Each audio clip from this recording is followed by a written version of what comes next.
Evangelio de San Juan, capítulo 1, para la exposición de la palabra. Dice así, capítulo 1, versículo 1.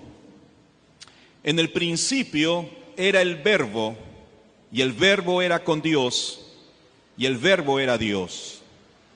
Este era en el principio con Dios. Todas las cosas por Él fueron hechas, y sin Él nada de lo que ha sido hecho fue hecho. En Él estaba la vida, y la vida era la luz de los hombres. La luz en las tinieblas resplandece, y las tinieblas no prevalecieron contra ella. Hubo un hombre enviado de Dios, el cual se llamaba Juan. Este vino por testimonio, para que diese testimonio de la luz, a fin de que todos creyesen por él. No era él la luz, sino para que diese testimonio de la luz. Aquella luz verdadera, que alumbra a todo hombre, venía a este mundo. En el mundo estaba, y el mundo por él fue hecho, pero el mundo no le conoció. A los suyos vino, y los suyos no le recibieron. Mas a todos los que le recibieron, a los que creen en su nombre, les dio potestad de ser hechos hijos de Dios, los cuales no son engendrados de sangre, ni de voluntad de carne, ni de voluntad de varón, sino de Dios. Amén. Oremos. Te agradecemos por tu palabra en esta mañana. Y te pedimos, Señor, que esta sea una semilla que germine en el corazón de cada uno de los oyentes y que cumpla el propósito por el cual ha sido enviada. Bendícenos, Señor, ahora y guíanos en la exposición de tu palabra. En el nombre de Jesús, amén. Empezamos una nueva serie de temas. Jesucristo, ¿qué tienes que ver conmigo? Jesucristo, ¿qué tienes que ver conmigo? La frase de nuestra serie, esta, Jesucristo, ¿qué tienes que ver conmigo?, no es mía, no es original. Pertenece a una canción de un grupo importante en los 80s llamado el Trío Mar del Plata. Tal vez los más adultitos en la fe lo recordaremos, ¿verdad? ¿Cuántos recuerdan al Trío Mar del Plata? ¿Cuánto hemos cantado esas canciones, verdad? Bueno, ahora ellos ya están adultos mayores seguramente. Bueno, este Trío Mar del Plata tuvo una canción allá en los 80s, cuando éramos jovencitos en la fe, que titulaba precisamente como hemos asignado nuestra serie: Jesucristo, ¿qué tienes que ver conmigo? Y la letra, el desarrollo de la letra es fenomenal. Mis amados, esta frase nos confronta directamente con el Hijo de Dios, porque es una respuesta del hombre hacia Jesús. ¿Qué tienes que ver conmigo? Por donde volteo hay una alusión a ti, hay una referencia a ti. Me hablan de ti, percibo de ti, siento. ¿Qué tienes que ver conmigo? Bueno, eso nos confronta con Él mismo, pero también con su obra redentora.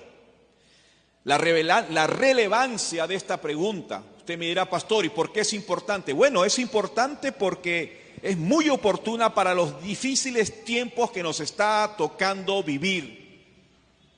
Los días se están poniendo más crudos, más difíciles. La canasta familiar, ustedes saben los precios cómo han subido.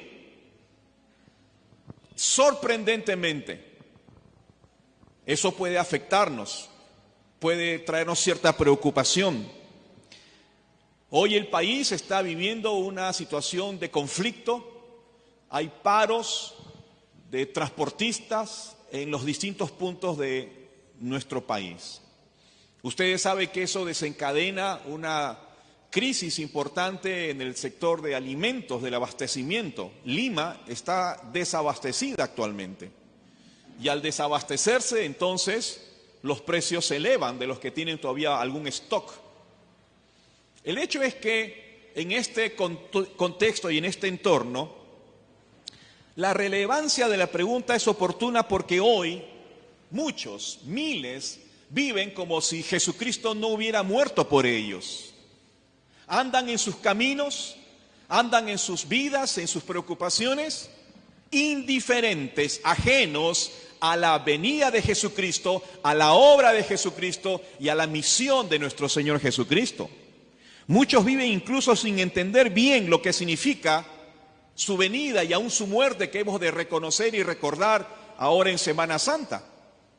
Otros viven su propio cristianismo sin tener, escúcheme bien, ninguna relación personal, cercana, de valor con el Señor Jesús, que es Emmanuel, Dios con nosotros. Y esta circunstancia es peligrosa. Ser cristianos, pero no llevar una relación profunda, significativa con Jesús, es muy peligroso. Miren, después de habernos acercado aquí en la iglesia a Dios a través de su ley expresada en los 10 mandamientos, y titulamos aquella serie Para empezar a vivir bien, hoy iniciamos esta nueva serie que tiene que ver con Jesucristo, es cristológica. ¿Qué tienes que ver conmigo? Con el propósito de producir fe, despertar la fe en el oyente no cristiano.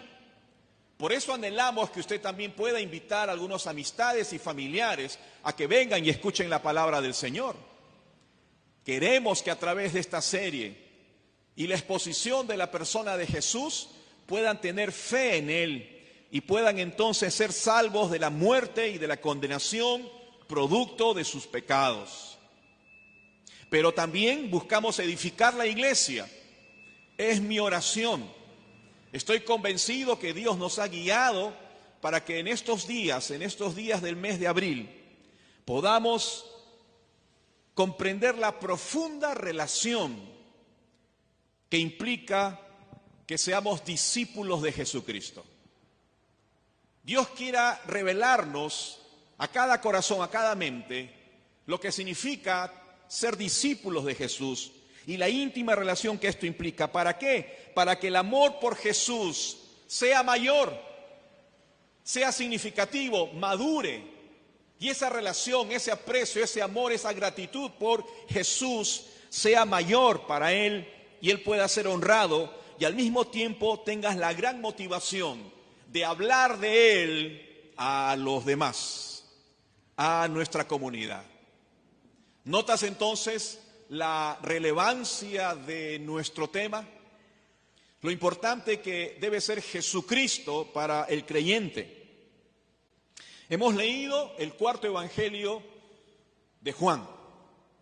Y aunque el evangelio, como usted lo debe haber notado, no nos da ningún dato sobre el nacimiento de Jesús, sobre su niñez, lo que sí hace Juan es darnos declaraciones, afirmaciones importantes en cuanto a la deidad de Jesucristo, en cuanto a la divinidad del Señor Jesucristo y su misión al venir a esta tierra. De modo que tenemos en este evangelio argumentos importantes para entender que Jesucristo es Dios y que podamos entender las implicancias para mi vida personal y para la vida de la iglesia.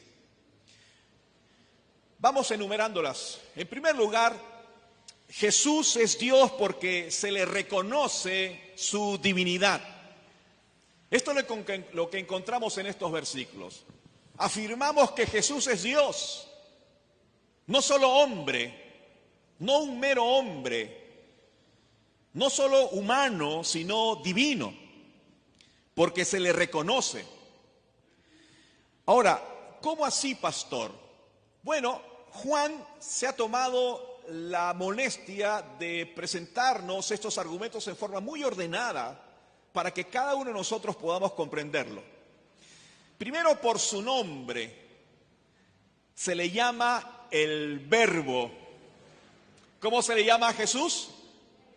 Dígalo fuerte. El verbo de Dios, y eso está en el verso 1. En el principio era el verbo, y noten que está con mayúscula, porque en español, para resaltar no solo un elemento en la oración y en la comunicación, sino para resaltarlo como título personal, entonces uno pone mayúscula. Por eso en castellano aparece como mayúscula, indicándonos que no es simplemente una referencia a lo gramatical, sino que es un título, es el nombre con el cual es identificado Jesucristo. En el principio era el Verbo, y el Verbo era con Dios, y el Verbo era Dios. Entonces el Verbo, o la palabra, que es lo mismo, es la esencia, como ustedes bien saben, de toda comunicación. Si no hay palabras expresadas en símbolos, en letras o en afirmaciones, entonces no se puede dar la comunicación. No podemos entendernos tú y yo si es que no usamos palabras. Según Juan, Jesús entonces es el Verbo de Dios, es la expresión de Dios. ¿Qué cosa es Jesús para Juan? La expresión de Dios mismo, es el Verbo de Dios, es la palabra de Dios, es como Dios se expresa. Juan ve a Jesús entonces como el gran comunicador de Dios, como el gran elemento comunicador que tiene el mensaje vital e importante para el hombre. Jesús es el Verbo, es la comunicación, es el mensaje, es la esencia de lo que Dios quiere decirnos. Ahora, ¿por qué es el Verbo de Dios? ¿Por qué lleva este título que es tan especial, no es cierto? Ahora podemos acercarnos a Jesús y en nuestras oraciones personales podemos verlo de una manera distinta. Ahora tú puedes llamarle con toda confianza: Jesús, tú eres el Verbo de Dios. Tú eres el que me comunica a Dios. Fíjate algunos versículos en Hebreos capítulo 1, versículo 1 al 2. Decimos que, ¿por qué es el Verbo de Dios? Porque, nos habla precisamente por medio de Jesús. Dios habla por medio de Jesús.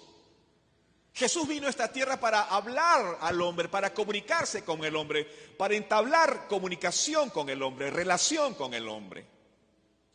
Dice: Dios, habiendo hablado muchas veces y de muchas maneras en otro tiempo a los padres por los profetas, en estos postreros días nos ha hablado por el Hijo, a quien constituyó heredero de todo y por quien asimismo hizo el universo.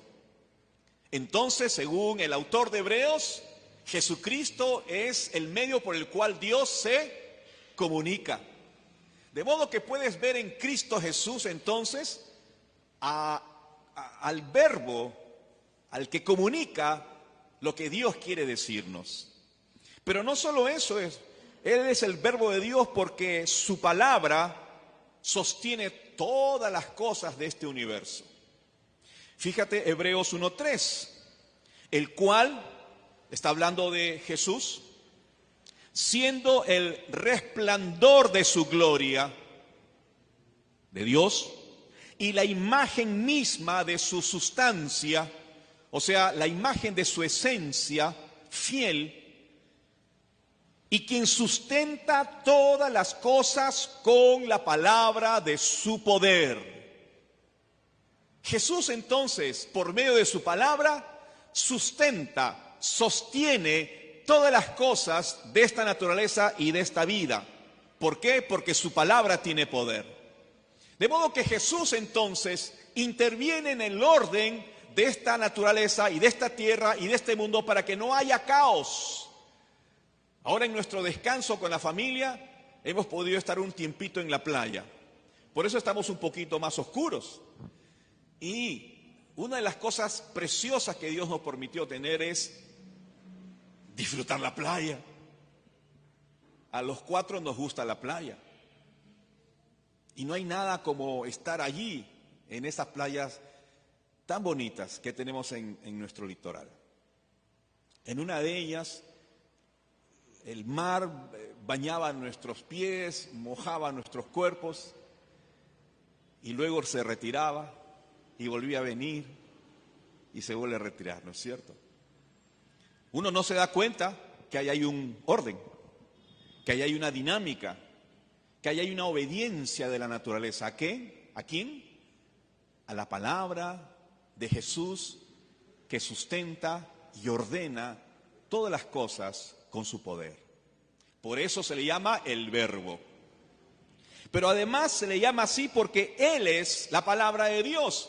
Y el libro de Apocalipsis, al final de los tiempos, este título se le asignará, se le recordará y será mencionado. Fíjate, estaba vestido de una ropa teñida en sangre y su nombre es el Verbo de Dios.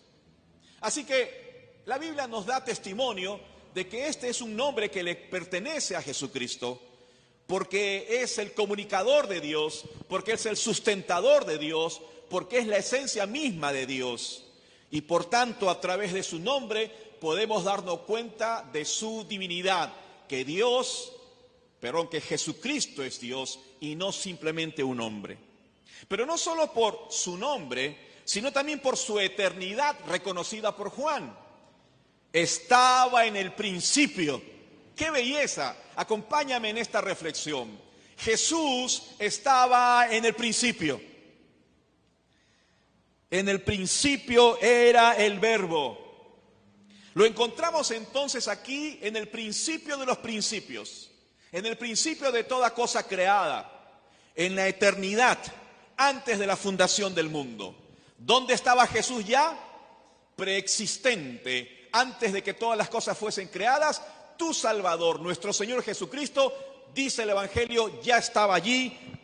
¿Por qué? Porque Él es eterno. Esta afirmación resalta su eternidad. Aquí es el inicio de todas las cosas, el principio al que se refiere Juan. Y Juan estaba pensando también en el principio del Génesis. En el capítulo 1, versículo 1, tú recordarás que empieza muy parecido. En el principio creó Dios los cielos y la tierra. Juan se estaba refiriendo precisamente a ese principio. ¿Y qué estaba diciendo? Bueno, Jesús es Dios. ¿Por qué? Porque ya estaba en el principio.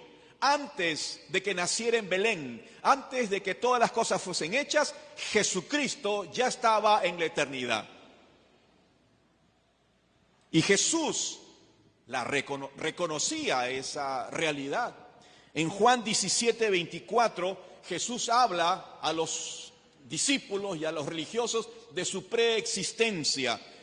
Versículo 24, Padre, en el capítulo 17, en su oración sacerdotal, Él habla y dice, Padre, aquellos que me has dado, quiero que donde yo estoy, también ellos estén conmigo, para que vean mi gloria que me has dado, porque me has amado desde antes de la fundación del mundo.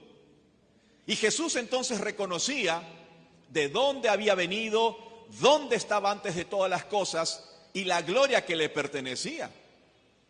Y Jesús decía, Señor, para que ellos vean la gloria que me has dado, para que vean que tú me amaste antes de que todas las cosas existiesen. Entonces, estamos concluyendo que Jesús no tiene principio y Jesús no tiene final, porque es eterno, existe y existió siempre. Ahora, algo más. Juan afirma que a través de su relación con Dios podemos establecer su divinidad. O sea, ¿qué relación sostenía Dios ahí en el principio? Bueno, estaba con Dios, Dios creador, Dios el Señor. Dice ahí en la segunda parte del verso 1, y el Verbo era con Dios. Otra vez nos ubicamos antes del tiempo, de la creación y de todas las cosas. Y ahora lo vemos, escucha bien, coexistiendo junto a Dios. Y esto es increíble. cuando no tenía humanidad, cuando aún no había sido hecho hombre, cuando su naturaleza humana aún no se había sumado a su naturaleza eterna y divina, Él, por supuesto, ya estaba en íntima relación con su Padre. Esto nos demuestra que hay dos personalidades diferentes: Dios el Padre, Dios el Hijo. Y esto nos hace una referencia también a esta preciosa intimidad que había entre ellos. Por eso que cuando Jesús en Juan 17 ora con una pasión y con una convicción, Padre, le dice, ¿no es cierto? Y cuando está en la cruz, lo recordaremos ahora en Semana Santa, Él dijo: Padre, ¿por qué me has abandonado? Porque Él estaba cargando sobre sí el pecado de toda la humanidad, y entonces necesariamente tenía que separarse del Padre, porque Él había sido hecho pecado, y como pecado no podía tener relación con la santidad preciosa y perfecta de Dios. De modo que tenemos a Jesús también reconociendo que tenía esa intimidad con el Padre. Fantástico. Fíjate, Juan 17:5. Ahora pues, Padre, glorifícame tú al lado tuyo con aquella gloria que tuve contigo antes que el mundo fuese. ¿Cómo habla de tú a tú? Porque Él coexistía con el Padre allí en la eternidad. Y en el verso 24 de Juan 17 dice una vez más: Padre, resaltando esa relación y cercanía, me has amado desde antes de la fundación del mundo. Entonces Él está afirmando este vínculo que tenía con Dios. Y en consecuencia tenemos otra afirmación acerca de su divinidad. Porque nadie podía estar allí en el principio coexistiendo con el Padre si no es Dios mismo. Entonces, no solo por su relación que estaba con Dios, sino en cuarto lugar por su identidad. Juan categóricamente afirma que Él es Dios. Fíjate la tercera parte del verso 1. Y el Verbo era Dios. Y el Verbo era Dios, sin duda alguna, claramente, para que nosotros, la iglesia, podamos recordar y entender que cuando nos referimos a Jesús, estamos refiriéndonos a Dios mismo. De modo que cuando yo escucho a veces: no, yo le oro al flaco. ¿Qué cosa? No, él y yo. ¿Qué cosa? Él es Dios. Merece toda la honra, el respeto, la reverencia. Aun cuando Él ha permitido esa cercanía de llamarse hermano junto con nosotros.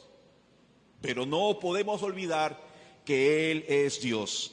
Y no solamente Dios el Hijo, sino Dios uno en su totalidad.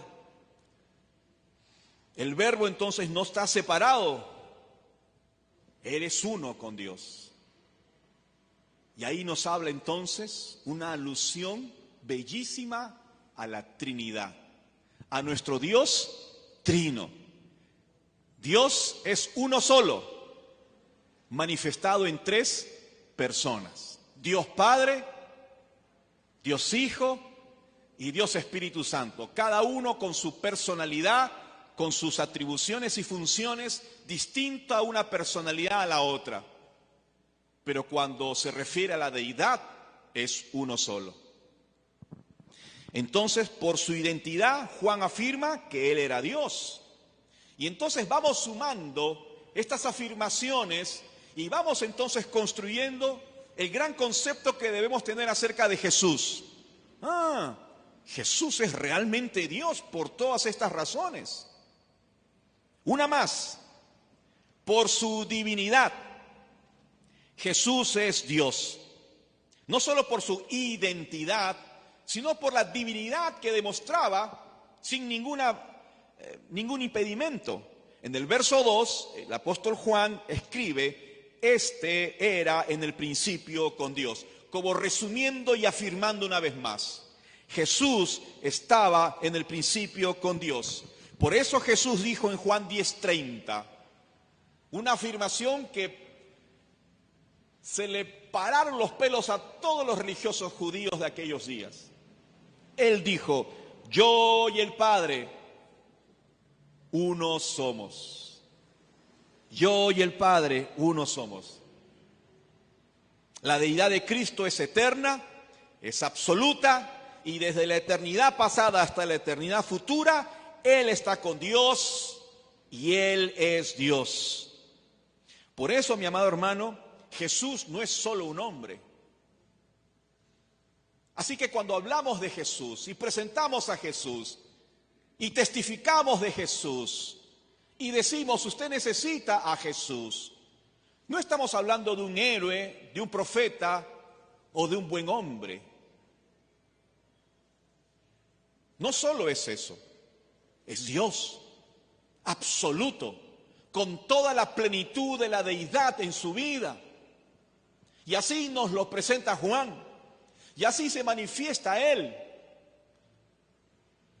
Por eso tenemos que entender que Jesucristo es Dios por todas estas afirmaciones. Amén. En segundo lugar, Juan nos dice que Jesús es Dios porque es reconocido ahora como creador. Ya no solo su aspecto divino a través de distintas frases y afirmaciones, sino que ahora dice, Él es creador. Y si es creador, es divino, pues. Porque nadie puede crear cosas de la nada si no es Dios. Y el verso 3 dice, todas las cosas por Él fueron hechas. ¿Qué cosas? ¿Qué cosas? El mar, ¿qué más? La sierra, la tierra. ¿Qué más? ¿Qué es esto? ¿Las pelotas? La tierra, que estamos en un contexto de fútbol, de eliminatorias, pues. ¿Qué más hizo? No hay nada que no haya hecho. ¿Te habrá hecho a ti también? ¿Te habrá hecho como Él quiso hacerte? ¿Habrá dado los detalles de cómo Él quería que tú fueses? Juan afirma, todo fue hecho por Él. Y si quedase alguna duda, nada de lo que ha sido hecho fue hecho por Él. Entonces la palabra de Dios no es como la palabra humana aquí. Cuando Dios habla, suceden cosas. Sea la luz, y donde no había luz, de pronto hubo luz. El hombre muchas veces habla y no hace nada. Pero cuando Dios habla, siempre suceden las cosas. ¿Por qué? Porque por Él fueron dichas y las cosas se hicieron. La palabra de Dios, por tanto, tiene poder. Dios pudo crear todas las cosas, las que están en la tierra y todo lo que en Él hay. ¿Por qué? Porque Jesús es creador, porque Jesús es Dios. Así que la segunda gran afirmación, revelación, información para ti y para mí, es que nuestro Redentor es creador de todas las cosas. Por tanto, ahora puedes dirigirte en tus oraciones personales. Señor, tú creaste todas las cosas. No hay nada que no haya sido creado por tus manos benditas y poderosas. Esta criatura pequeñita que tengo en mis brazos, si es un bebé, o mi vida misma, o el universo entero. Qué nueva dimensión para poder ver a Jesús, ¿verdad? Qué nueva dimensión para poder adorarle al Señor con todo respeto y humildad y gratitud.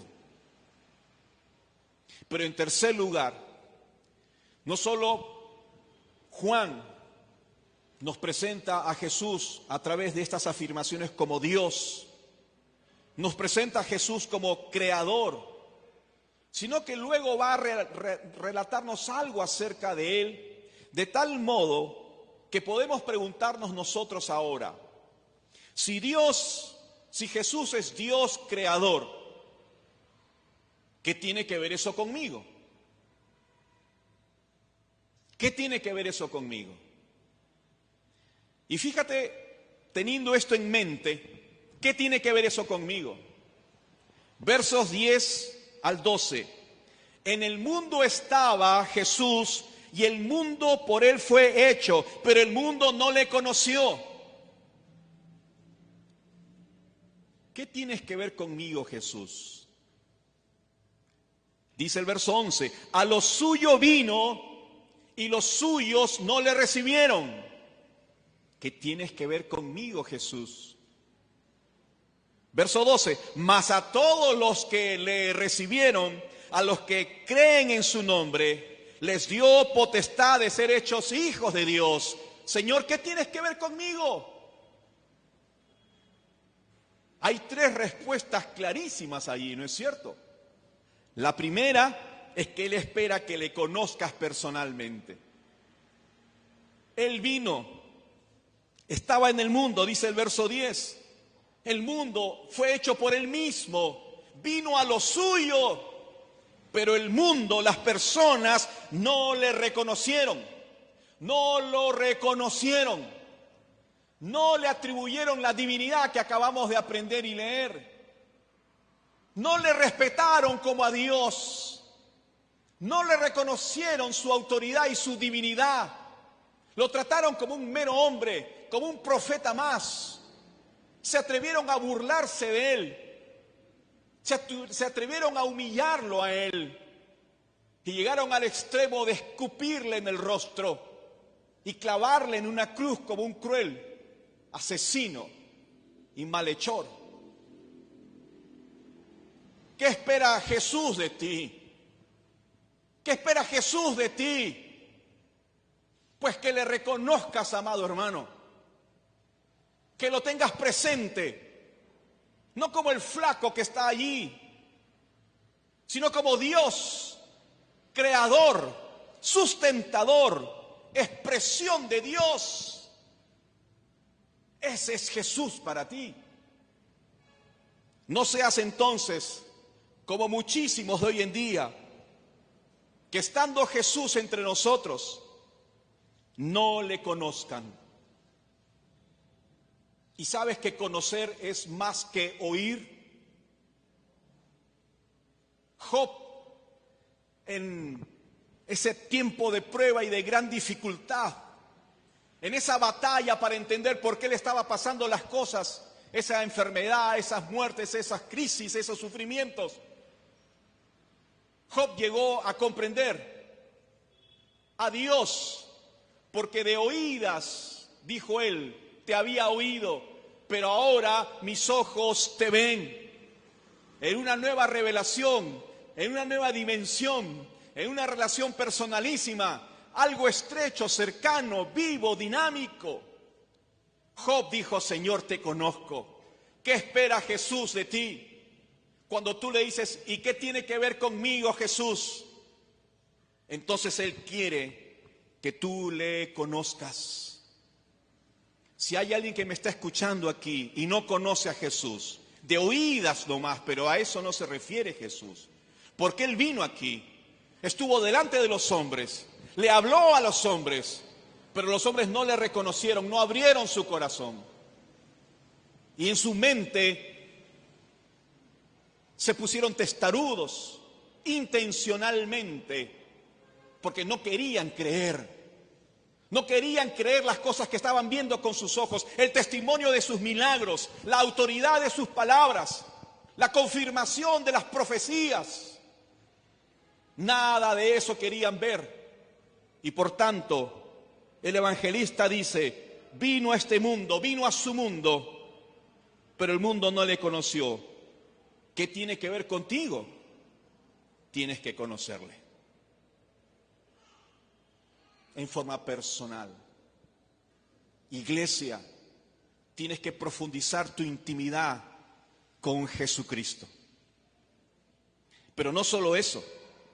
En el verso 11, la respuesta es obvia. ¿Qué espera Dios de Jesús de ti? Que lo recibas en tu corazón. No solo que lo reconozcas, sí es Dios, evidentemente es el Creador. No puedo negar su autoridad, ni su poder, ni sus milagros. Él es el Mesías. Bueno, ahora ¿qué espera Él de ti? Recíbelo en tu corazón. Da ese paso siguiente de abrir tu corazón y decirle, Señor, entonces, si eres quien eres, Dios y Creador, entonces ven a mi vida y vivifica mi vida. Renueva mi vida, transforma mi vida. Sé el Señor y conductor de mi vida.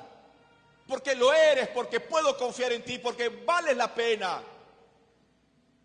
A lo suyo vino, dice el verso 11, y los suyos no le recibieron. ¿Qué tiene que ver Jesús contigo? Él quiere que le recibas. Él vino a esta tierra para que le recibas, para que lo aceptes. ¿Recuerdas Apocalipsis? He aquí, yo estoy a la puerta y llamo. Si alguno oye mi voz y abre la puerta, yo entraré con él y cenaré con él y él conmigo. Necesitas abrir la puerta de tu corazón. Necesitas recibir a Jesús para que Él habite en ti, guíe tu vida y transforme tu vida, te perdone tus pecados y haga de ti una nueva creación.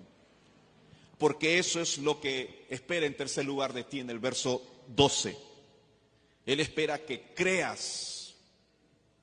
Una cosa es ver, otra cosa es, bueno, aceptarle.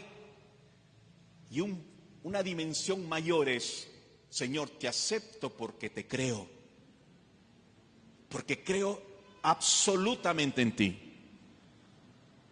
Él dijo, mas a todos los que le recibieron, a esos cuantos que sí le aceptaron, que sí le invitaron, a esos que le recibieron, a los que creyeron en su nombre. Creer es aceptar y confiar. Creer aquí en la Biblia es confiar. Confiarle tu vida, confiarle tu corazón, confiarle absolutamente sin temor, sin duda.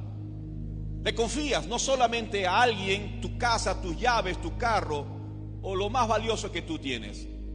Bueno, Jesús está diciéndote, confía en mí, cree en mí. Yo soy tu Salvador, cree en mí. Yo soy el buen pastor de tu vida, cree en mí.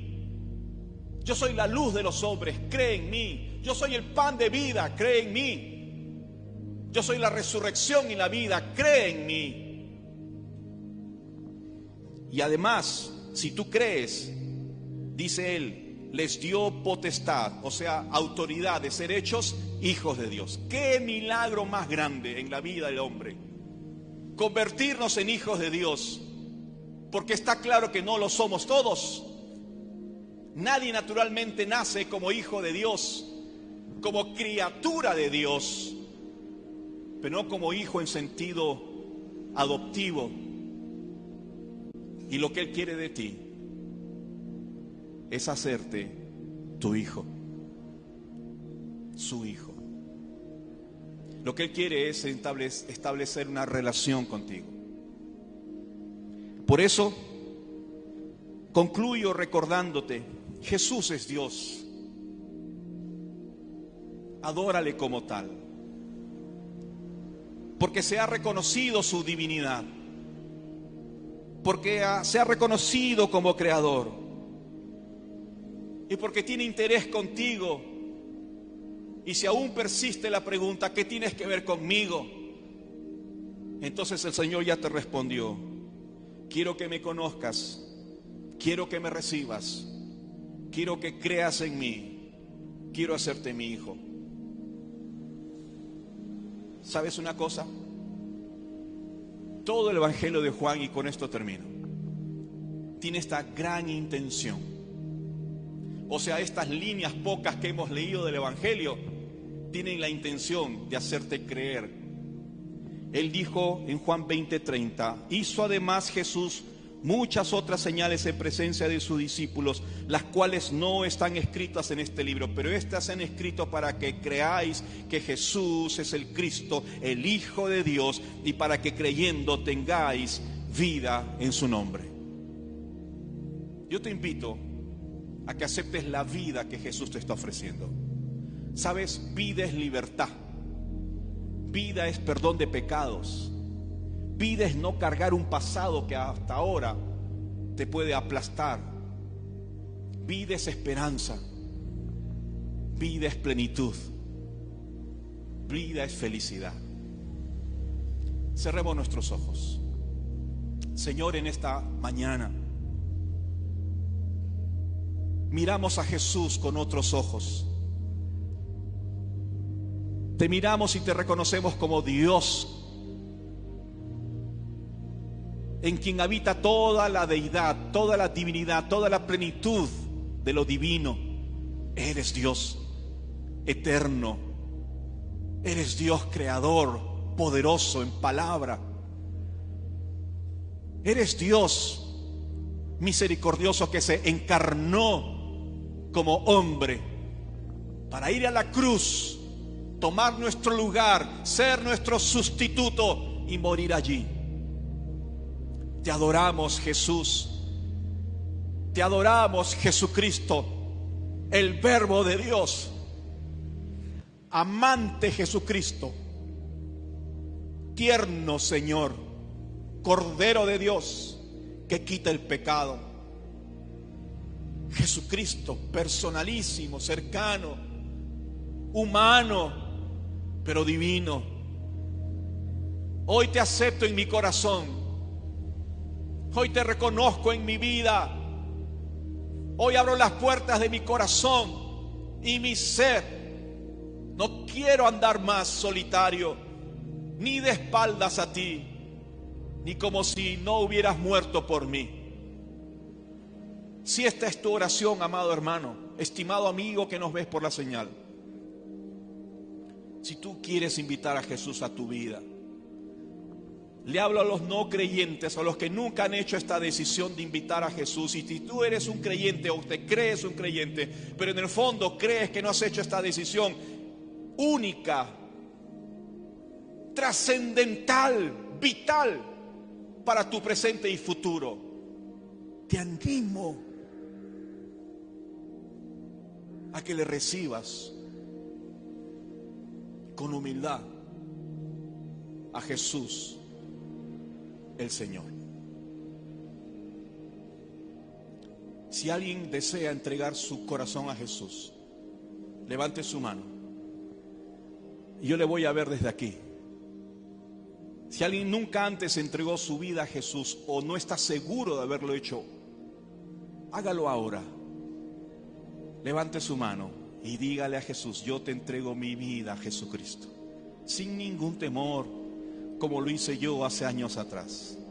¿Hay alguien en esta sala que desea entregar su vida a Jesús?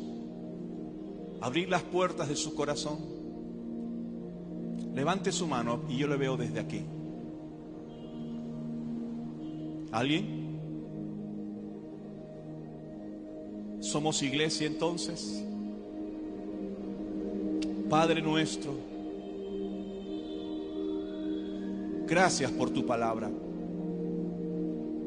Sigue hablándonos para entender qué tienes que ver conmigo. Gracias, amado Jesús, por ser quien eres, nuestro Salvador, nuestro Redentor, nuestro Dios. Oramos así, en el nombre de Jesús, y toda la iglesia dice,